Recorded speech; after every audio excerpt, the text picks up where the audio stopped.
The man known to history as General Franco was born on the 4th of December 1892 as Francisco Franco Bahamonde in the coastal city of El Ferrol in the province of Galicia in the northwest of Spain.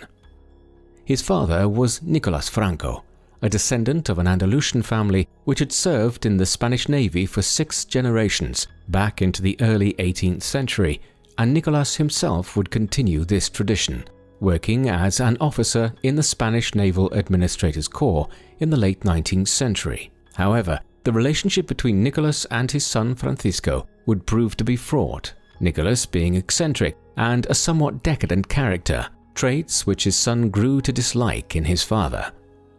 Francisco's mother was Maria del Pilar Bahamonde de Andrade, a native Galician from a well-to-do upper-middle-class family. Francisco would grow to become close to his mother, admiring her Roman Catholic piety and the serious demeanor she displayed in contrast to his father.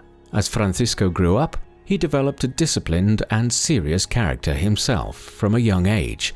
He was originally destined for a career in the Spanish Navy, like multiple generations of the Francos before him. However, his family life was thrown into turmoil in 1907 when Francisco was just 14 years old. At this time, his father Nicolas abandoned his family and would soon marry another woman in Madrid. Francisco never forgave him and only maintained a limited relationship with his father for the remainder of his life. It is hardly a coincidence that just around the time that Nicolas Franco abandoned his family in Galicia, Francisco discarded any plans to join the Spanish Navy and instead entered the Spanish Infantry Academy in Toledo at just 14 years of age, though the decision was also partly attributable to the massive decline in the Spanish Navy in the aftermath of the Spanish-American War of 1898. Francisco eventually graduated in 1910 as a second lieutenant. His performance at the academy had been relatively modest, graduating towards the lower end of his class, but this can be partially explained by his age, many of the cadets at Toledo being 2 or 3 years older than Franco.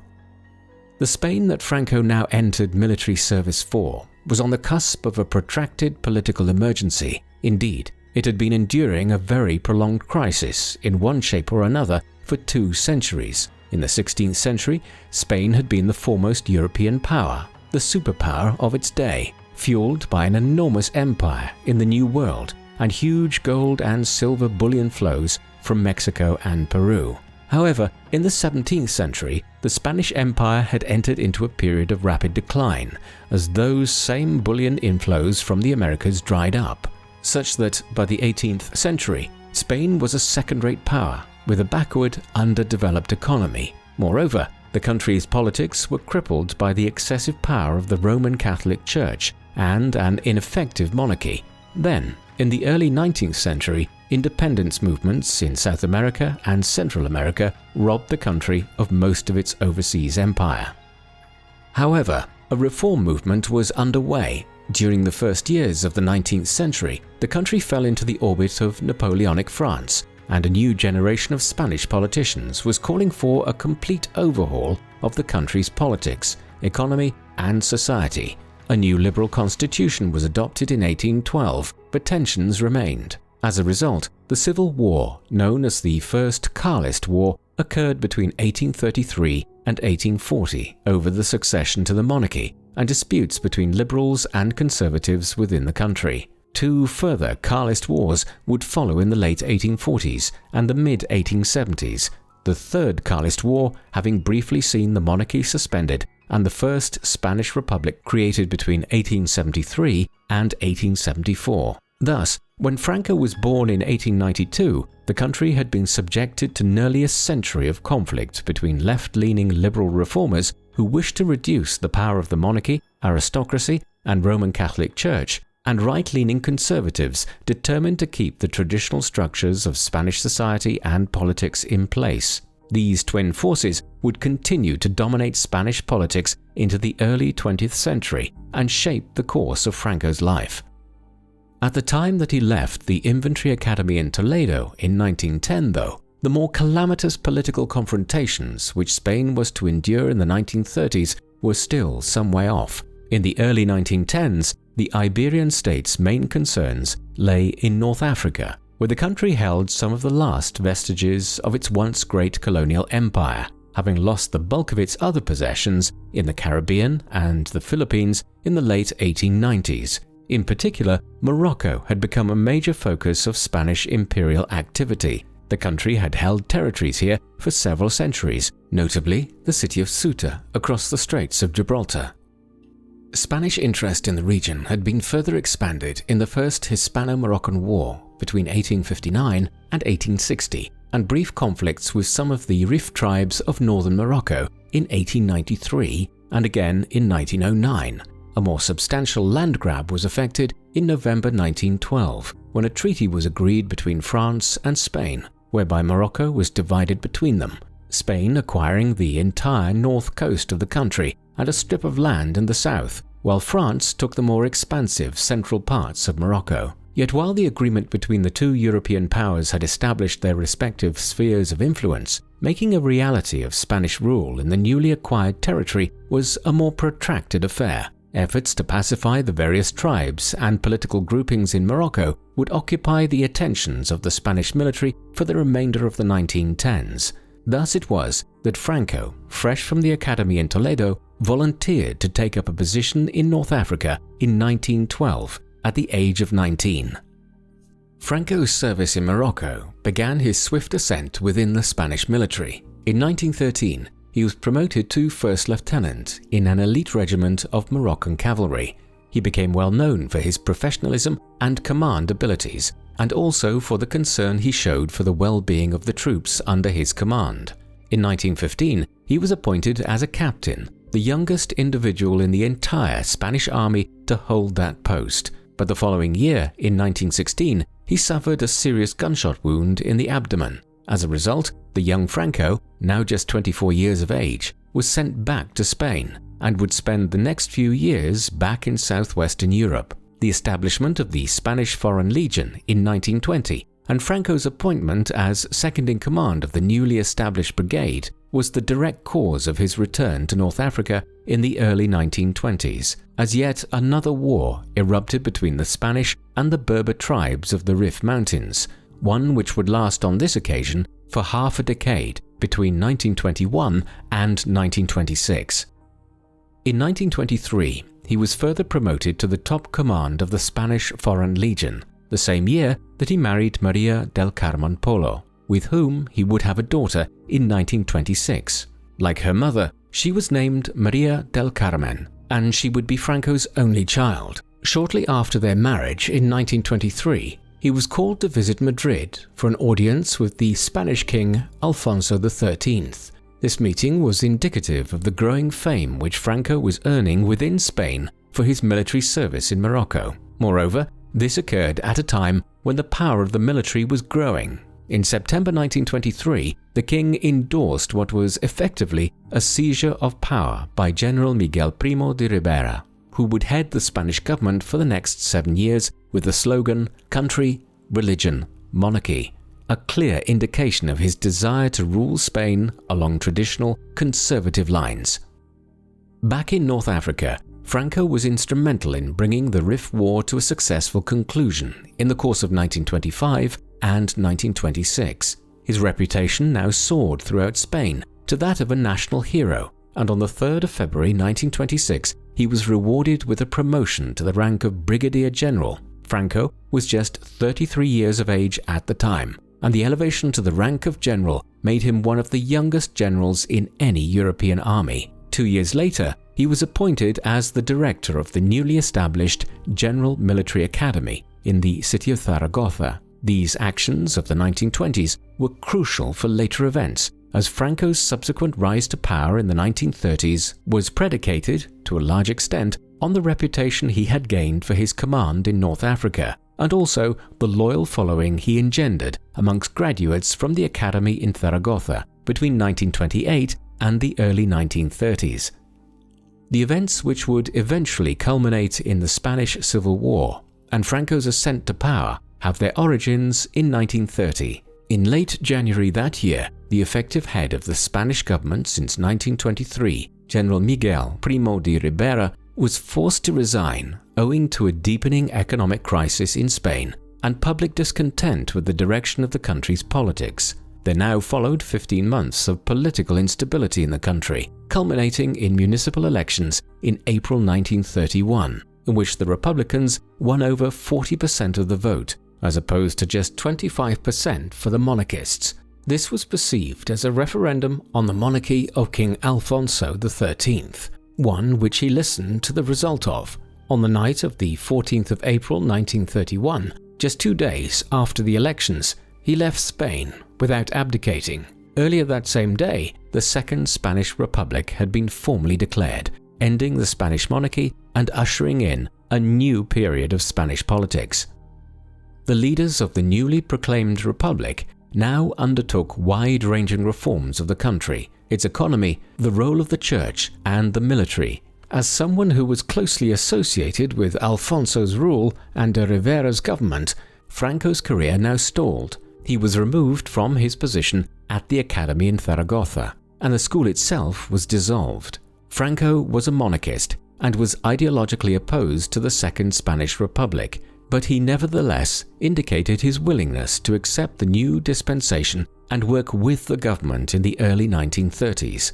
This, however, was not enough to prevent the new government from effectively demoting him to a number of minor commands during the first years of the Second Spanish Republic.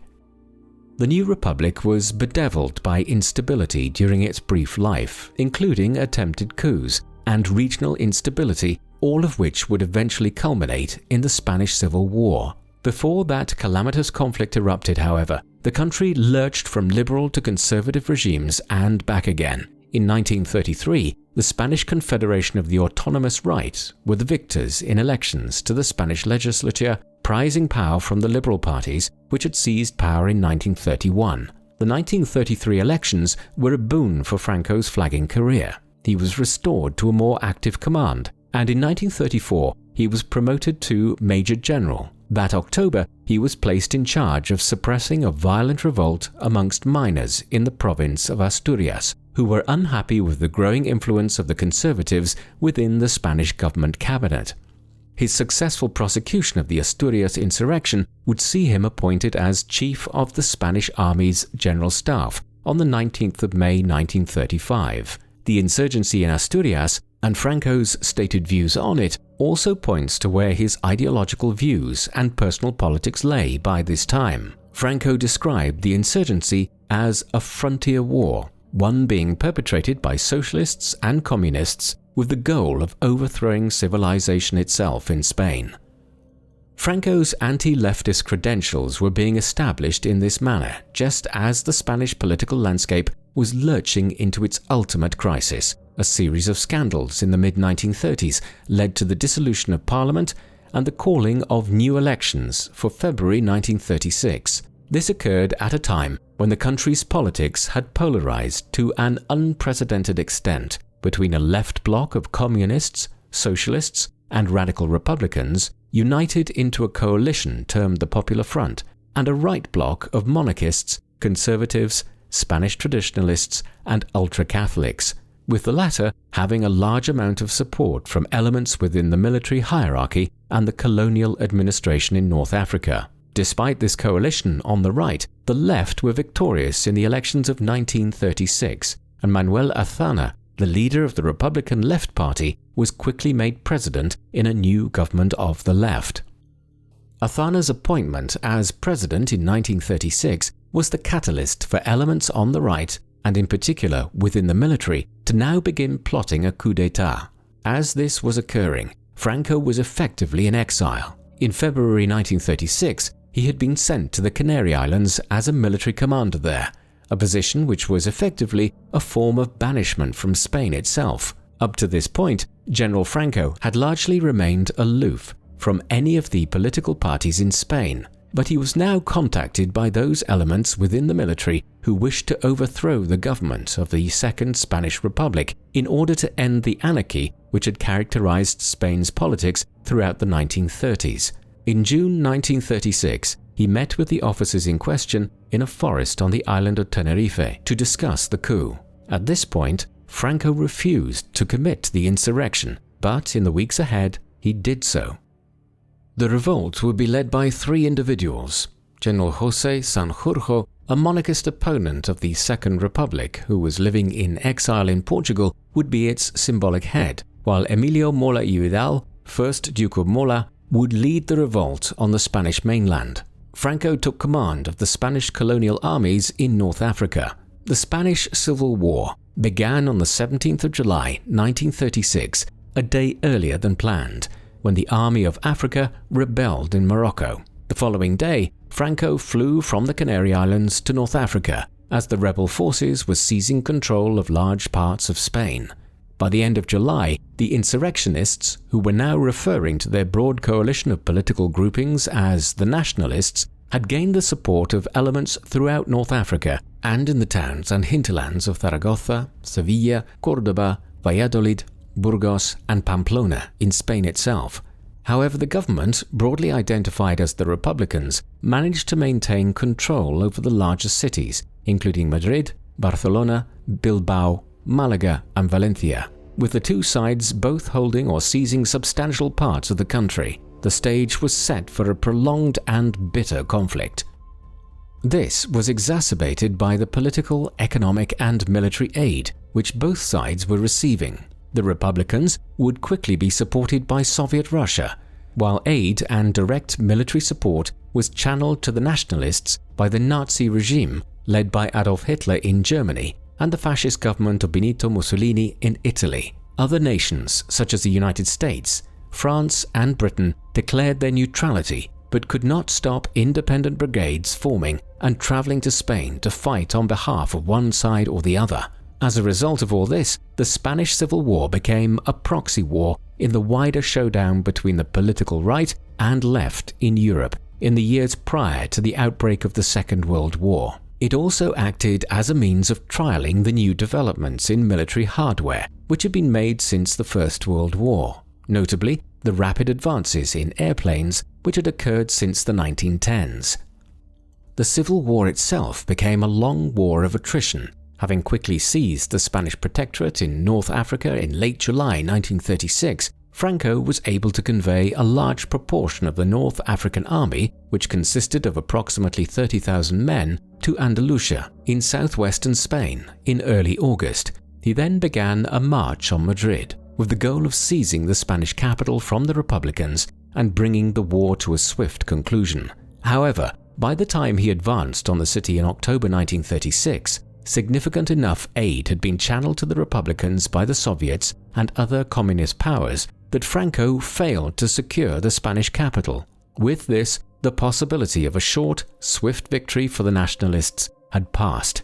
As the war settled down into a protracted struggle in late 1936 and into 1937, the Nationalists organized themselves into a provisional government at Burgos, a town to the north of Madrid, which had been a capital of the Kingdom of Castile and was a symbolic site for the nationalist government during the Civil War. On the 1st of October 1936, Franco was proclaimed Generalísimo of the Nationalist Army. He would soon become the supreme leader of the Nationalists in the Civil War, as on just the third day of the rebellion, the 20th of July 1936, General José Sanjurjo had been killed when flying back to Spain from Portugal. Then, on the 3rd of June 1937, Emilio Mola was also killed in an air accident when his plane flew into the side of a mountain as a result of bad weather when flying to Vitoria in the Basque country. This left Franco as the undisputed leader of the Nationalists in the Civil War and paved the way for his dictatorship in its aftermath.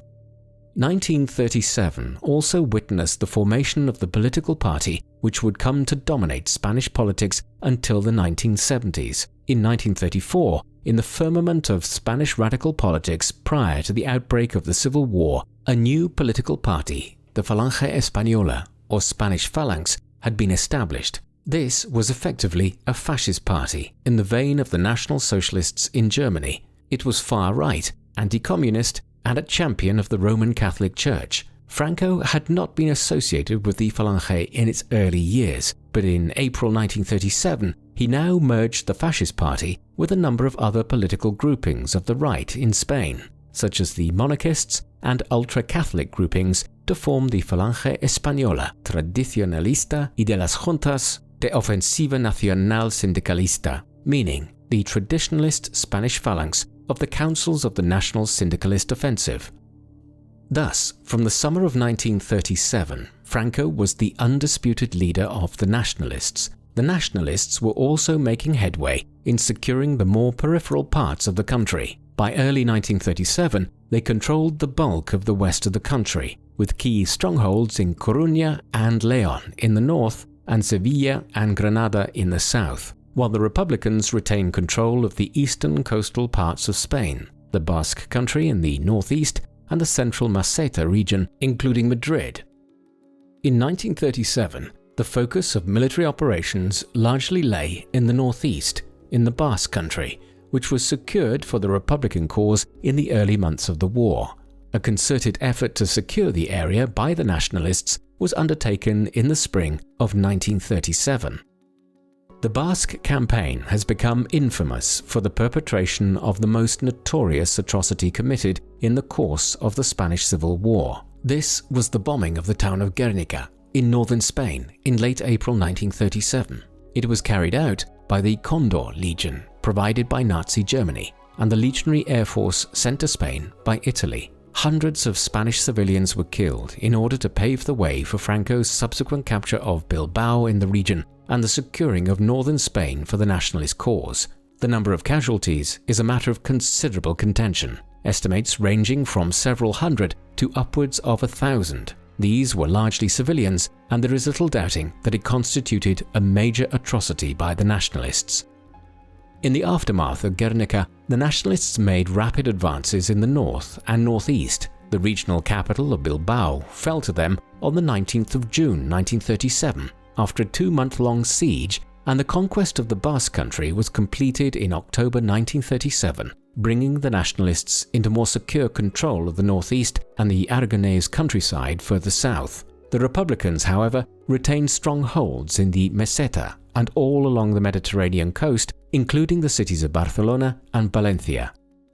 1938 was the critical year in deciding the outcome of the war. In the closing weeks of 1937, the Republicans attempted to retake the city of Teruel in eastern Aragon, lying inland from the Mediterranean coast, roughly halfway between Barcelona and Valencia. Their goal was twofold. If Teruel could be captured, it would better secure Catalonia for the Republican cause, while it was also believed that a pincer movement into the region would distract Franco from any attempt to take Madrid.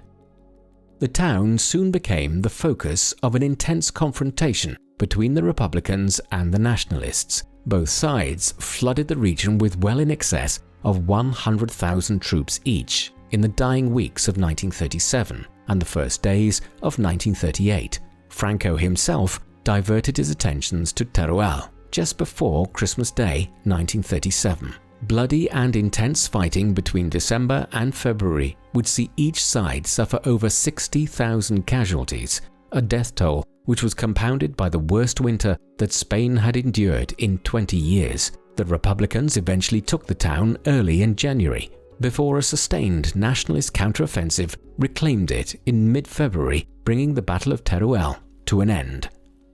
Teruel effectively exhausted the resources of the Republicans and has a significance for the course of the Spanish Civil War far in excess of the strategic importance of the town itself. In the aftermath of it, Franco wasted little time in taking advantage of having gained the strategic upper hand. In early March, an offensive eastwards towards the Mediterranean coastline was underway, and by April, the Nationalists had entered the provinces of Catalonia and Valencia, securing a large stretch of the Mediterranean coastline by mid-April. As a result of this offensive, the Republicans were suing for peace terms by the early summer of 1938 and had been reduced to holding the Meseta eastwards to Valencia and a small isolated pocket of territory in the northeast centered on Barcelona.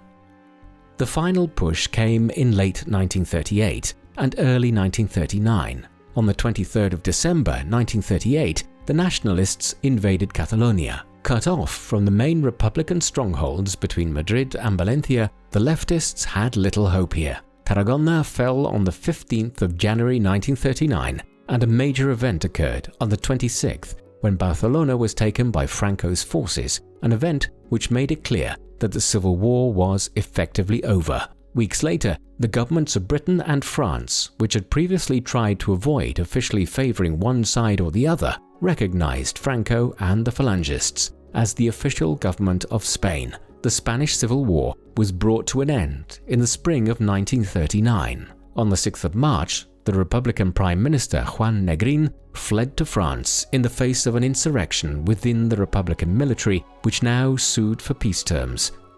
A final military operation by the Nationalists began in late March. On the 28th of March, Franco's troops entered Madrid, followed 2 days later by the capitulation of Palencia. On the 1st of April, Franco made a speech which was broadcast via radio throughout Spain, in which he declared victory for the nationalist cause. That same day, the last Republican stronghold, the Mediterranean town of Alicante, surrendered. After nearly 3 years, the Spanish Civil War was over. Franco was now the undisputed ruler of Spain.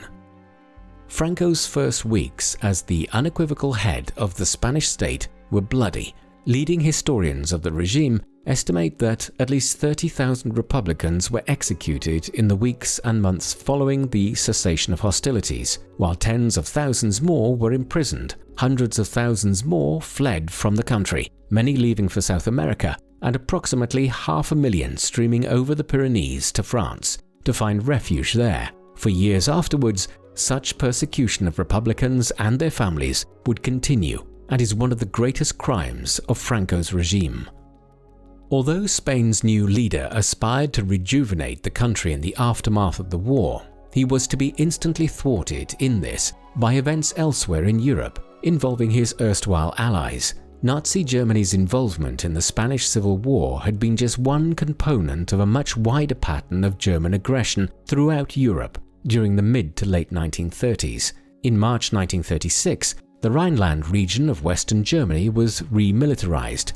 2 years later, in March 1938, a more aggressive action was taken when Germany effectively annexed Austria into Greater Germany. Then, in early 1939, the rest of Central Europe was brought under Nazi control when parts of Czechoslovakia and Hungary were formed into puppet regimes or annexed.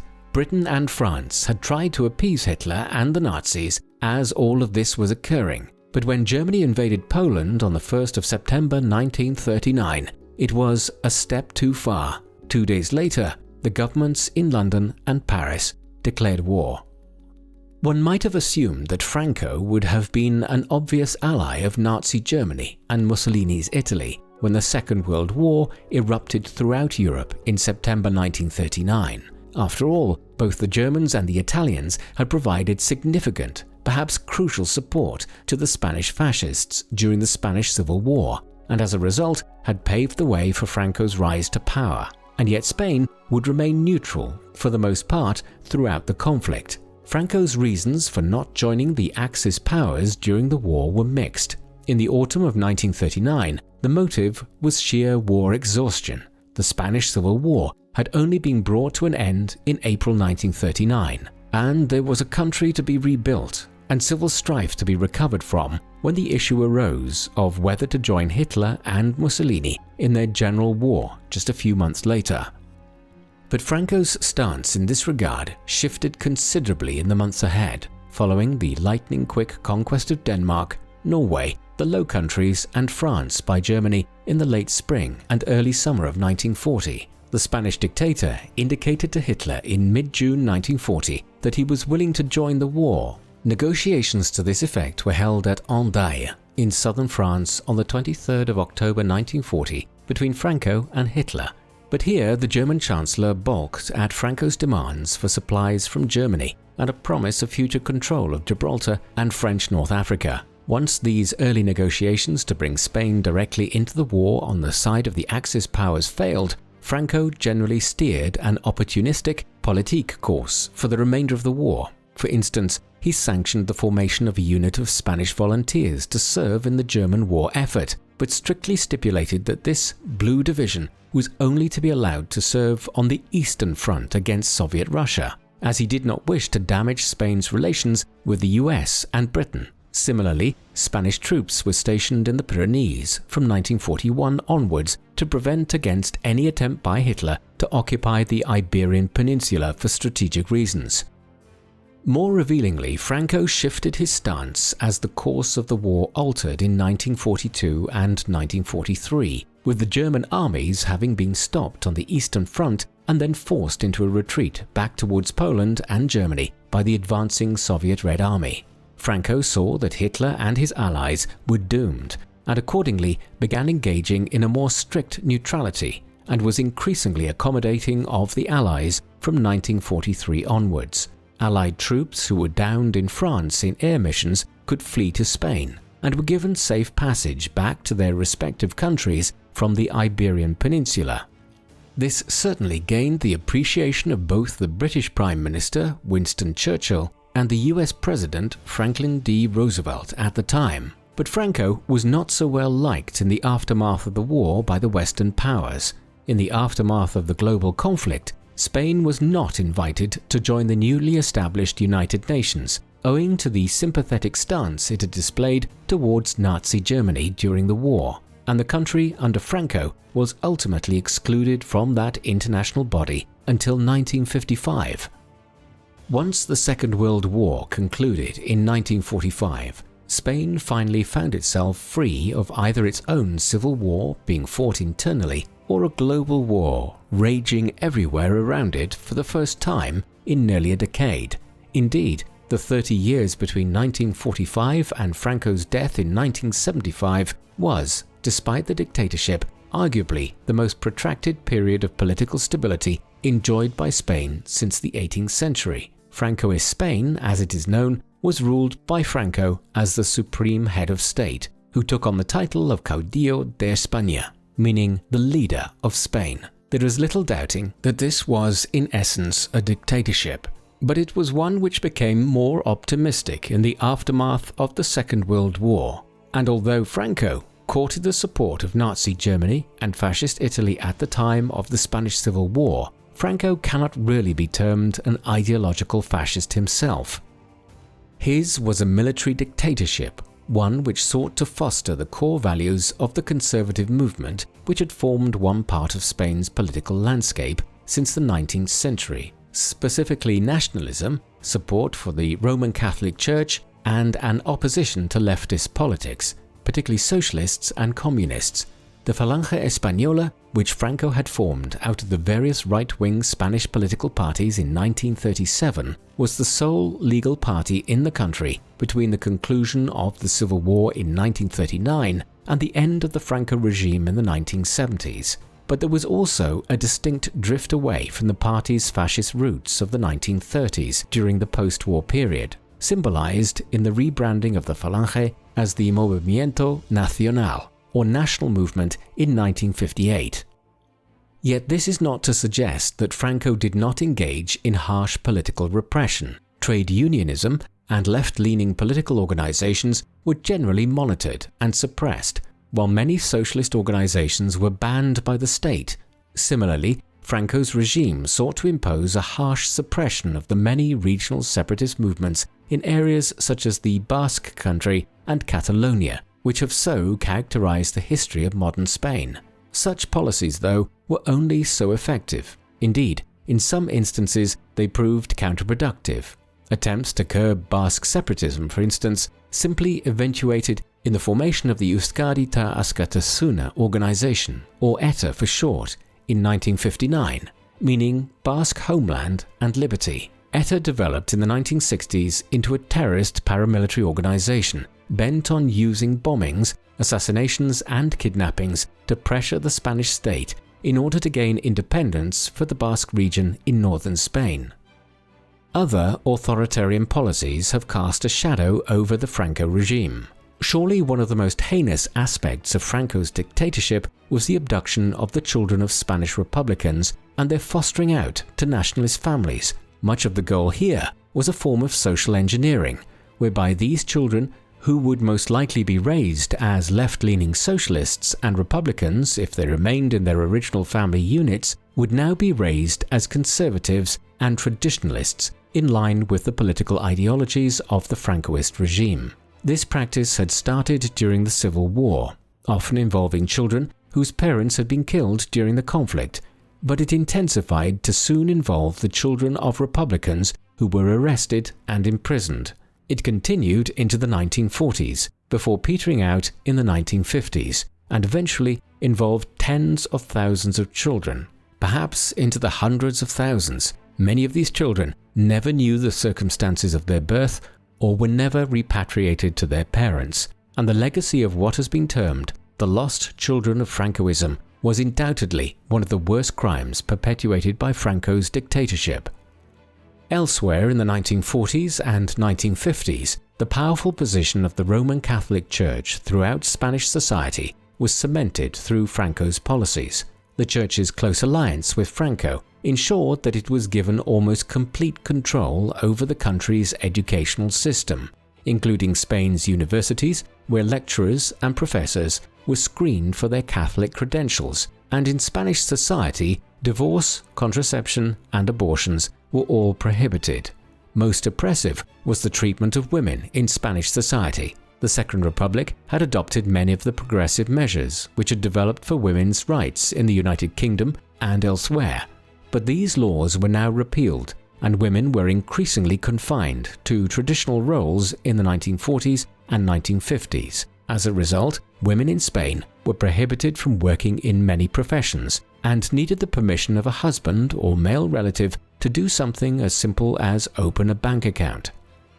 The middle years of the Franco regime in the late 1950s also saw considerable changes in Spain's colonial possessions in North Africa. In 1956, the French-held parts of Morocco gained independence, and the Spanish state simultaneously agreed to relinquish some of the territory it had acquired in northwest Africa nearly a half-century earlier. Yet this did not prevent conflict erupting between Franco's Spain and the Morocco of Sultan Mohammed V in 1957. The Ifni War, as it has become known, dragged on for 8 months into the summer of 1958 and resulted in Spain ceding Tarfaya to Morocco. Further territory would be ceded in subsequent years, and the Spanish colonies in the Gulf of Guinea were granted independence as Equatorial Guinea in 1968, whilst in 1975, shortly before Franco's death, a withdrawal began from the extensive territory known as Spanish Sahara, the sovereignty of which is still contested today between Morocco and Mauritania. Yet some small enclaves in northwestern Africa have been retained down to the present day, notably the cities of Ceuta and Melilla in northern Morocco.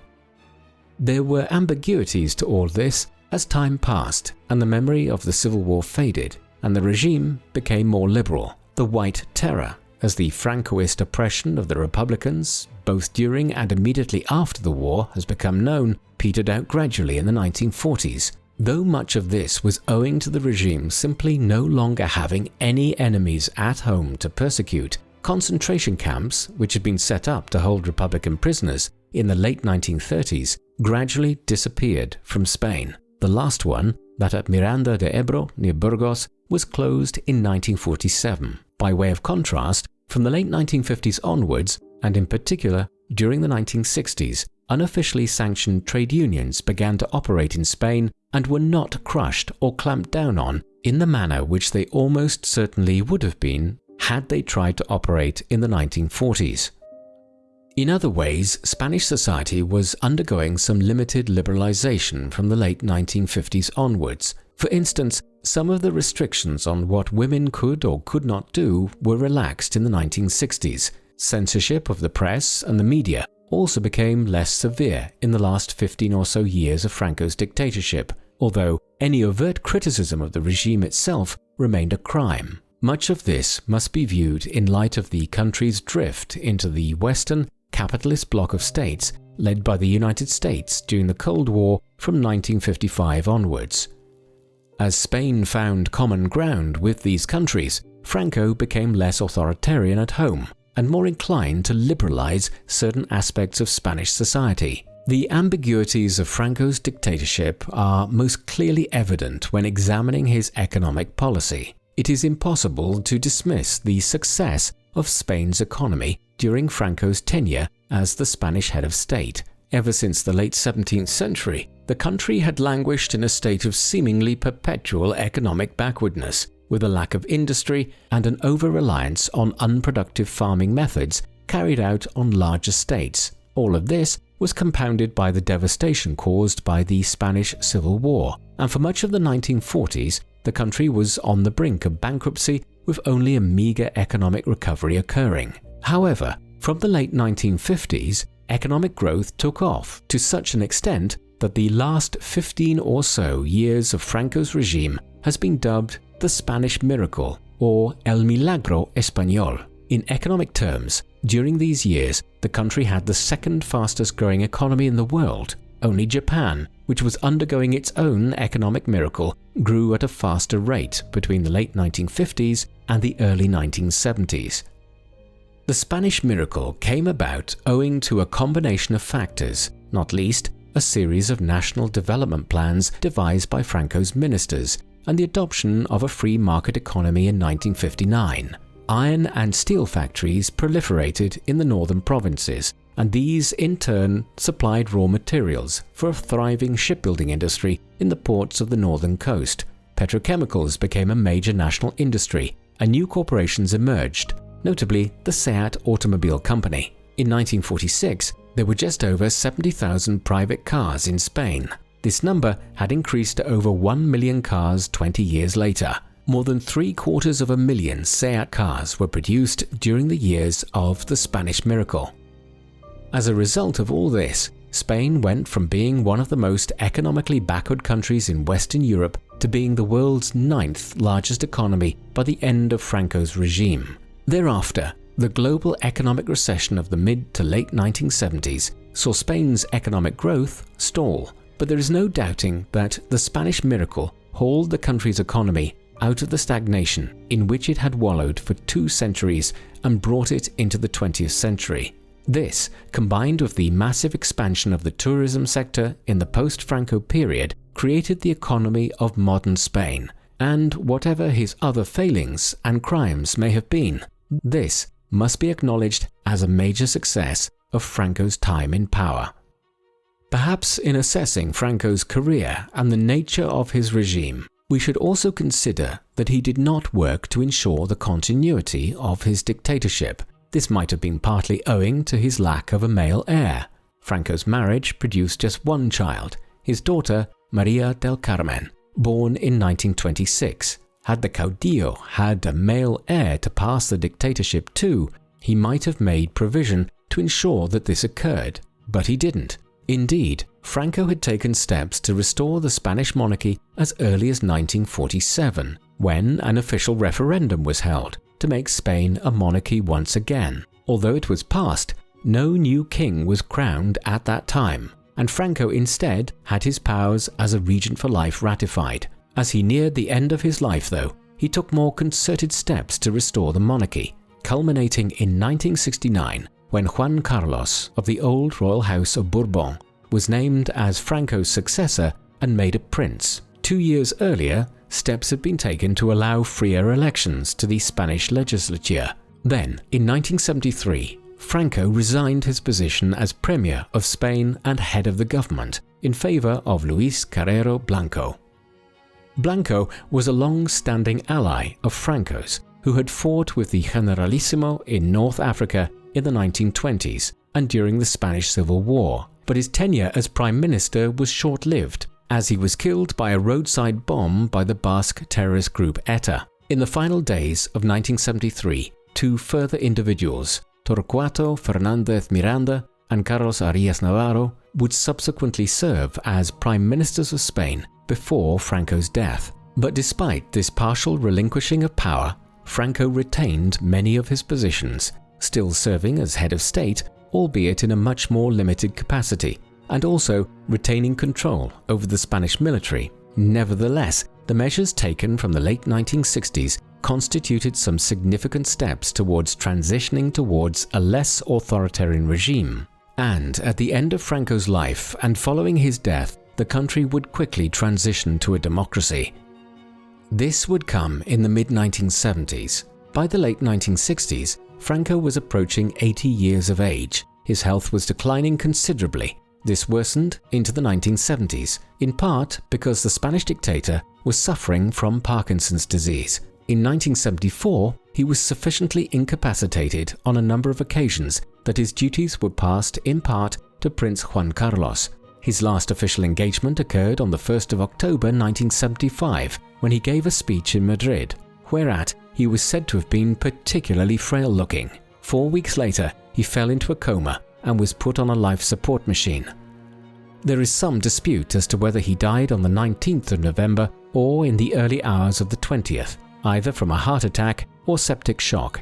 His body was buried in the Valley of the Fallen, a huge burial tomb near Madrid, which had been constructed as a mausoleum and a memorial to those who had died in the Civil War, though it has recently been exhumed from here and removed to a family crypt on the outskirts of the Spanish capital. Although he professed a commitment to maintaining the system Franco had created and overseen for over 35 years, Juan Carlos moved to rapidly dismantle the authoritarian Francoist state as soon as the Caudillo died in the early winter of 1975. A constitutional monarchy was established in the 3 years that followed. On the 15th of June 1977, the first free and open general election to have been held in Spain since 1936 took place, returning a high number of centrist and left-wing delegates to parliament, an indication of the shift away from the right-wing politics of the Franco era.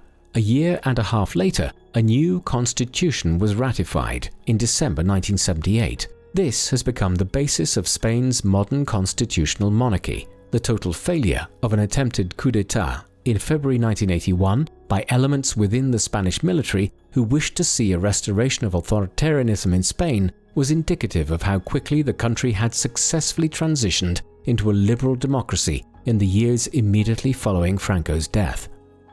General Francisco Franco is perhaps the most ambiguous of the dictators who seized power throughout Europe in the mid-20th century. He came to power as a result of a bloody civil war in which the conservative military bloc which he led was forever tarnished through a series of atrocities such as occurred in Guernica in April 1937, and through its associations with Nazi Germany and Fascist Italy. In the 1930s and 1940s in particular, Franco's regime was responsible for the killing, arrest, or drastic interference in the lives of millions of Spanish civilians. This was especially the case in the aftermath of the Civil War, when the Spanish courts were dealing in the summary conviction and execution of hundreds of Republicans every day for months on end. Any assessment of his career must start by acknowledging this terrible legacy.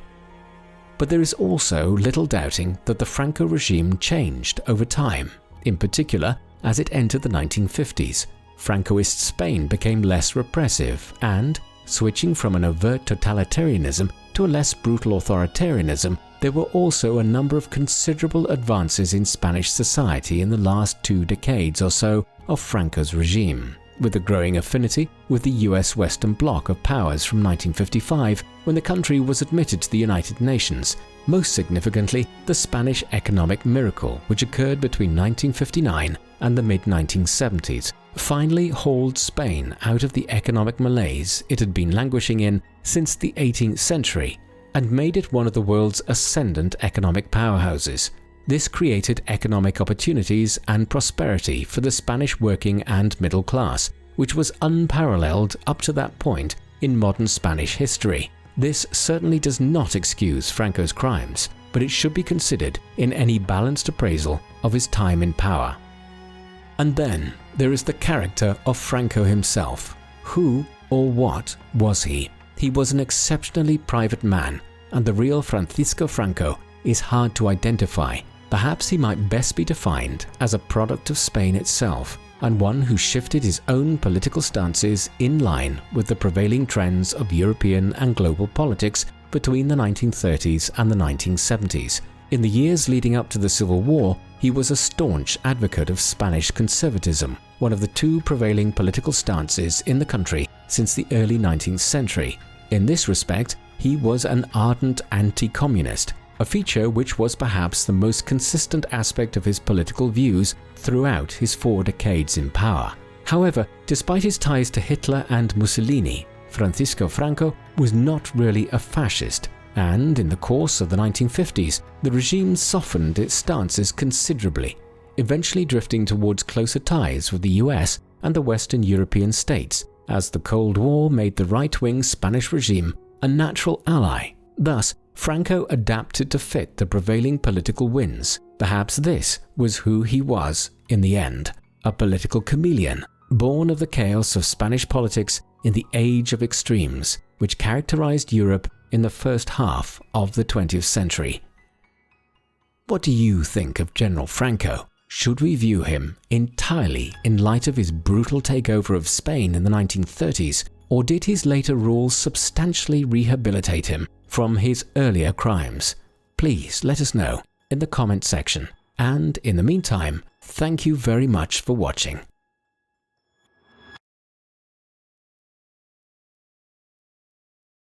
Hello guys, thank you so much for watching this video. If you enjoy our work and would like to support the channel, please visit our revamped Patreon and Buy Me a Coffee membership pages, which contain rewards, such as early access to our content, merchandise discounts, and audio versions of our videos, along with much more that we give to our valued supporters. If you have not yet signed up to help our cause, we'd like to ask you to please consider doing so, as we need to secure the channel by safeguarding it from possible demonetization, and also invest in better equipment, software, and more people to help us improve our videos going forward. In short, without your contributions, these videos would not be possible. So if you would like to ensure this channel never has to shut down due to demonetization, please spare whatever you can per month and become People Profiles patrons. Thanks for listening.